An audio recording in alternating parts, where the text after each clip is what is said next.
Just went shopping. Got a few things up over here. Just made a few vegan moves real quick.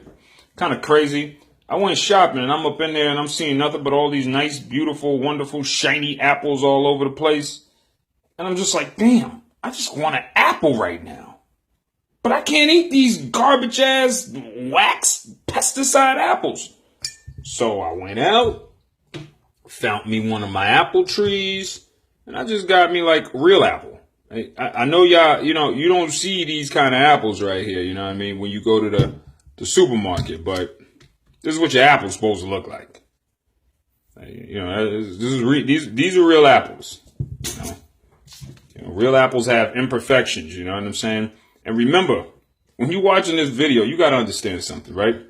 You see this apple and look all beat up and everything like that. It's because while this apple was actually forming, you know what I mean? While it was forming in the tree, insects was getting at it. The insect would like bite here. He'd take his bite and go about his business. And the apple would be like, all right, that's cool. Then the apple would heal that up right there. You know what I'm saying? Then another insect or something come over here. He'd take a little nibble. Apple heal it up. Then another insect come over here. He'd take a nibble. The apple heal it up.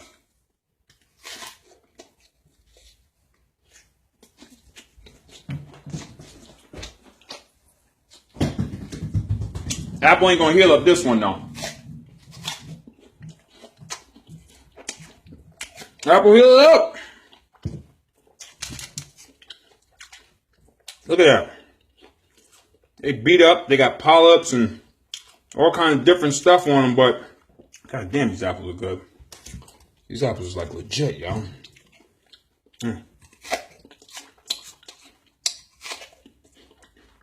Yeah. These apples right here are slamming. You know what I mean? They untouched by man. Nobody sprayed them with anything. And these are the kind of apples you should be eating. Even when you go to the orchard and you're eating those apples, just to let y'all know, those apples are actually genetically engineered. What you don't understand about an apple tree is trees do one thing. They grow upwards. They try and keep growing and get closer to the cosmic sun. That's what trees do. They just keep going up. Apple trees used to go all the way up. Like if you actually look at old school neighborhoods with trees that are still standing, you can still see apple trees that are going up so high that you can't get the apples. Now, that's how apples normally grow. But years and years and years and years ago, so that they can cultivate the apples, they genetically engineered the apple so that it actually would grow to a certain height.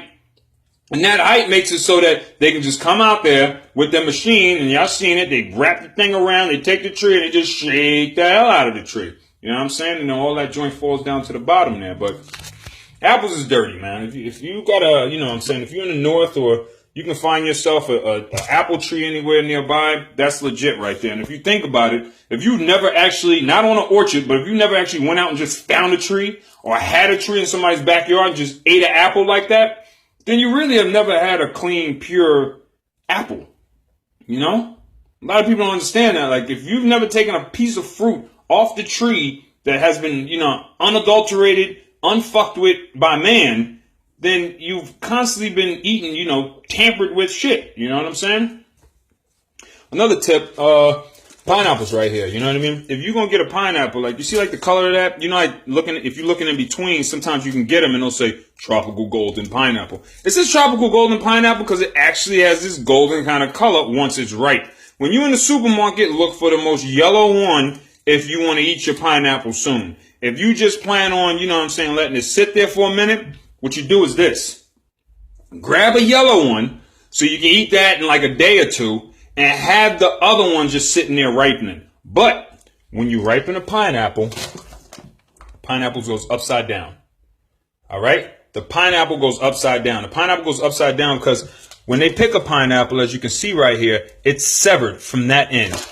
All the sugar in the pineapple is up in here. You turn it upside down so that the sugar gravity can pull it through the pineapple. You can even look at any given pineapple and tell. You can just look at it and just tell how it ripens. You can look at any pineapple and just tell it's going to ripen and it's going to go down. It's going to go down like that. That's what you want to do. And if you don't believe me, take a pineapple that's halfway ripened and cut it off in the middle.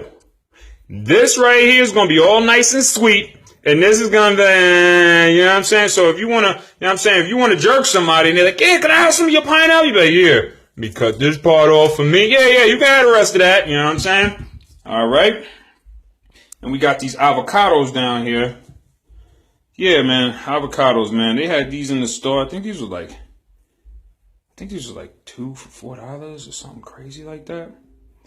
But nah, fuck all that, man. I just hit 4011 banana code vegan boss moves. Holla at your boy. Of course, I got the key limes.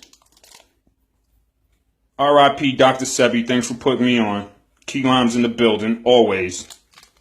Always. And just in case you don't know, key limes is the only limes. The other limes is GMO limes. They just made them bigger so they can sell them to y'all with the weight. And those limes have no seeds in them.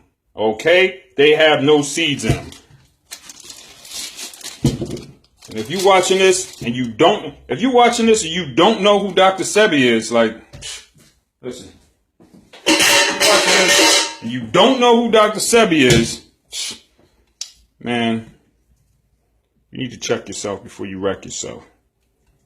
Dr. Sebi's the man. You see this right here? It's a Roma tomato, Roma plum tomatoes. Every time I go to the store, all right, if I don't get heirloom tomatoes, I'll get these. I'll get these. Why? Because you look at the other tomatoes in the store, you got the ones on the vine, those is nice and shiny and pretty. Then they got the beefsteak tomatoes, GMO tomatoes, those is all nice, shiny and pretty. And then you got these right here. You'll always notice, like, they dinged up. Like, they dinged up, they beat up. Like, this tomato, what's today? Today's Saturday. This tomato is not going to make it till Tuesday. I got to eat it before then. It's already breaking down. You see this? It's beat up looking. Another tomato. This one's actually good, but you can tell it's soft. It's already ripening. If I go and buy that tomatoes on the vine or that beefsteak or those other tomatoes, I have them tomatoes sitting there for like a week and a half. And they won't even do nothing. And I'd be like, yo, what the fuck? But every time I buy these joints right here, they just break right the hell down. So sometimes if you want to know if you're eating something real, check the shelf life. You know what I'm saying? Check the shelf life of it. You know what I mean? That's how you can always tell. Just check the shelf life.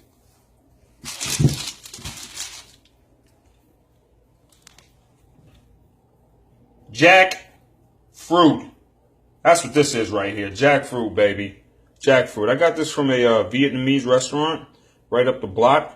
This tastes like all these little pallets. They got a little seed inside. Jackfruit is delicious. It's like a cross between a mango, a pineapple, and some tropical shit. But it tastes really, really good. Really, really good. I got these just because I was on my vegan munchie craze. And I caught these, but the thing I looked at is just like, this is a product of Argentina. You know what I'm saying? Sales by Wish Farms, Plant City, Florida. See, this is what I do with my food. Anytime I buy it, I try and track it in my head. In my head, a whole bunch of shit is going on, as y'all already know. But when I look at this right here, what it says to me is just like, damn, these were $250. This cost me $250, okay? But somebody in Argentina had to pick those. Then they oughta loaded them up on I'm pretty sure it was a boat. They loaded them up on a boat. Then that boat's got to go all the way over to Florida. Gets to Florida, then it gets unloaded into their packing facility. And then somebody takes that and then puts that on their truck and then they run that all the way up here to New York. And then they sell me that for $2.50. Now, I'm telling you right now, if somebody said, yo, I'm going to pick you some berries in Argentina, I'm going to ship them to your man in Florida. Then he is going to call his boy, have him come pick these blueberries up, and then they going to bring them all the way to you up in New York. And don't worry, man, we just going to charge you $2.50. The question I ask myself is, how cheap is the labor that these companies are using that they're able to sell me this for $2.50 and make a profit? Those are the kind of questions I ask myself. But yeah, that's just a little excerpt. Just a little something I did here when I was out. And I always get my kombucha. Like the probiotics and so on and so forth. If you're not on top of your probiotics and so on, and you don't pay attention to your gut bacteria, your whole joint will be off. You know, you'll be dealing with anxiety and depression and not knowing that, you know, it's because some shit's stuck inside your stomach. You know what I'm saying? Because you are taking antibiotics and they probiotic. Okay? Probiotic. Okay? Biotic is life. Okay? Pro-life. Okay? Y'all remember that, right? Anti-biotic. Life, right? Anti. Against, right? Against life. All right, I think that was pretty simple. Don't take antibiotics. That's just stupid. You're killing your gut bacteria off. All right, I'm about to eat this jackfruit, man. I'm done with y'all.